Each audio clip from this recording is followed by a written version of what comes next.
Ulmus rubra, the slippery elm or red elm in the Ulmaceae, is one of the 3 native elms to New York State. You'd recognize it as an elm because it has that really distinct pinnate venation and doubly serrate leaf margin.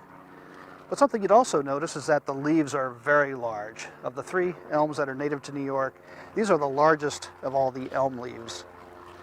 What you can't notice, which is unfortunate, but if you were to actually run your hand across the leaf surface, it would feel like you've grabbed onto a cat's tongue. It is extremely scabrous or really coarse sandpapery feel. It's a very distinct feature of the slippery elm.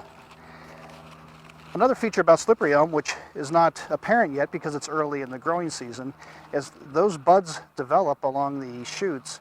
The buds are fairly prominently dark purple in color, and the stems are a distinct gray, so the contrast between the purple buds and the gray stem is pretty pronounced. So why is it called slippery elm? It doesn't seem like a good common name given the leaf characteristic. Well, if you strip the inner bark from the stems, you strip the inner bark, and if you were to put that into your mouth, you'd start to find that it gets very mucilaginous or very gooey in characteristic.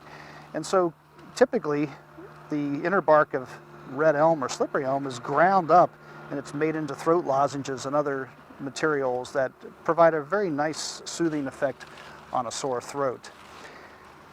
Because of Dutch elm disease and elm yellows, slippery elm is not that common as a large tree in the woods, but it does get up to be about 3-4 feet in diameter. The bark has very rectangular ridges, and when you cut into those ridges, the ridges are different layers of reddish and darkish browns. There's no white in the bark as you find on American elm.